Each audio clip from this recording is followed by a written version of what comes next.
crisis by nature, it's always tense and it's always emotions filled.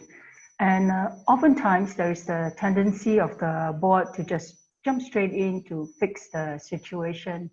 And a vice chairman that I had the opportunity to talk to from a large multinational company once said to me that a good director has his or her nose in the business, but the hands out. And what he meant was that a good director must have a good understanding of the business.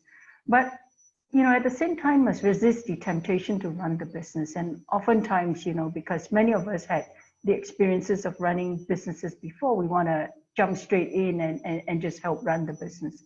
And this will not be good for the management. And the board has to be very clear that its role is actually to preserve the long-term sustainability of the company.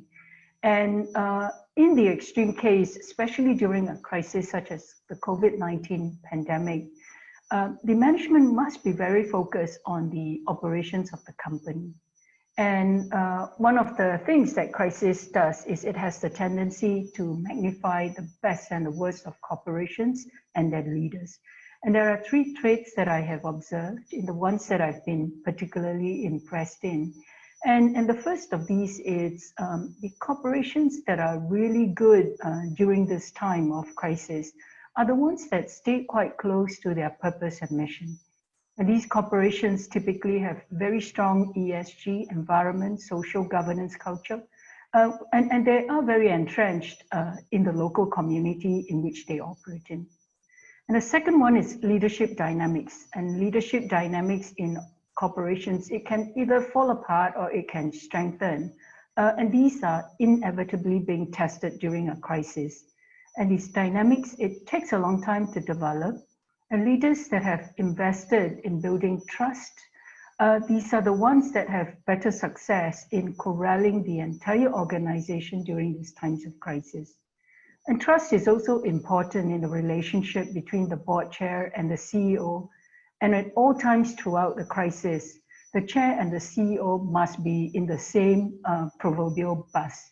And more so than ever, the chair needs to be supportive and yet be challenging at the same time. And finally, corporations that have an eye on the near term and the other eye on the long term, I think they foster stronger employee, they foster stronger investor, and they foster stronger consumer confidence. And boards that hold this constant tension in the management will generally tend to board better. They will generally tend to emerge stronger in times of crisis.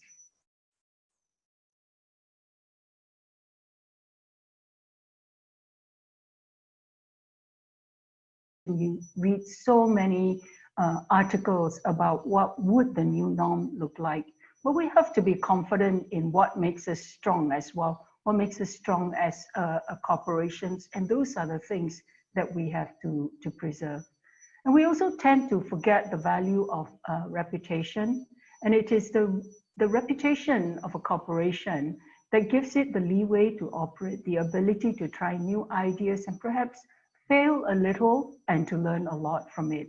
And a crisis really does offer the opportunity for corporations to rebuild and to reinforce a strong reputation.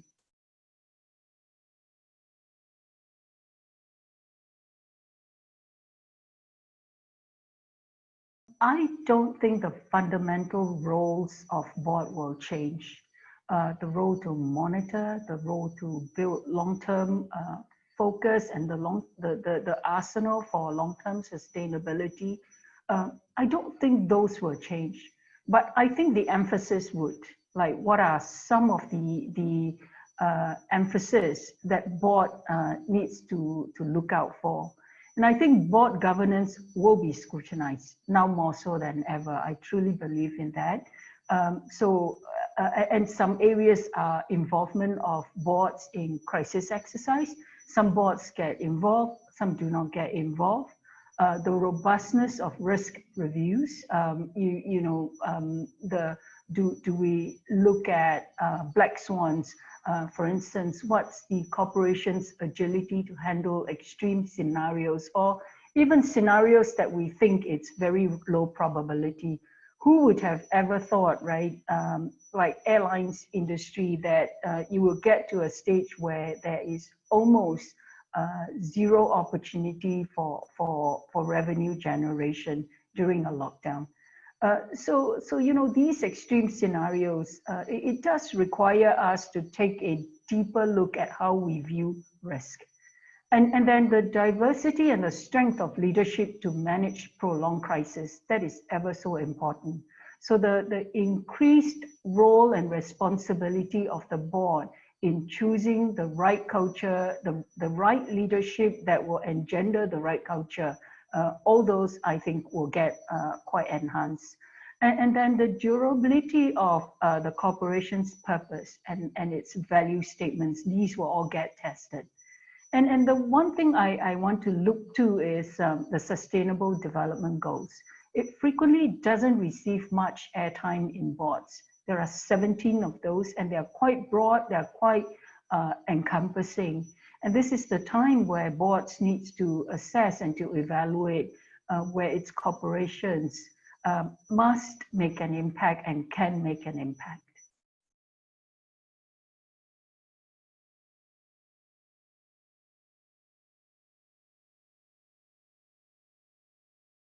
COVID-19 now does appear to threaten the very survival of sustainability on a superficial level. And yet the challenges that brought about the importance of sustainability, I'm talking about water, climate, social justice, the things that are highlighted in the SDGs, they've not disappeared. And in fact, these are accentuated or they are magnified during this pandemic lockdown. And in its recent report, IEA, the International Energy Agency, reported a projected 8% decline in emissions this year versus the year 2019. And so in the meantime, we've enjoyed this lockdown has allowed us to enjoy blue skies, fresh air. We hear many reports of clean water. But how do we reconcile this with the restrictions that's been imposed? And how do governments balance the need to save lives and the living's need on a thriving economy?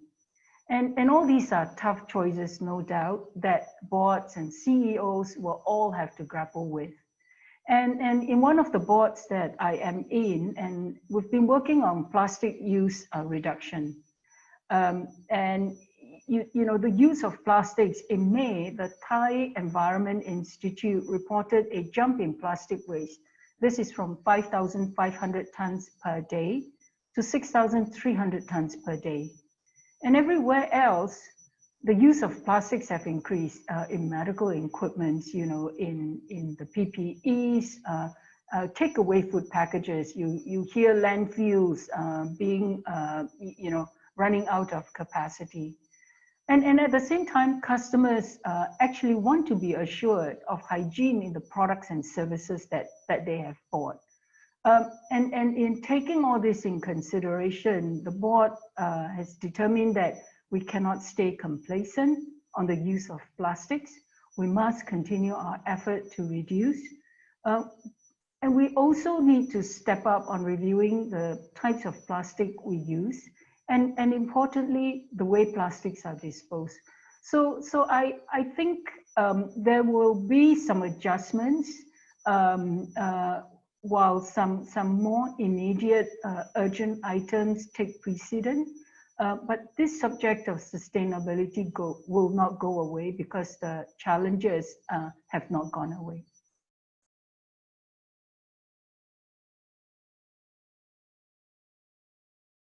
The board has been quite key in really making the management team see the broad aspects of the stakeholders.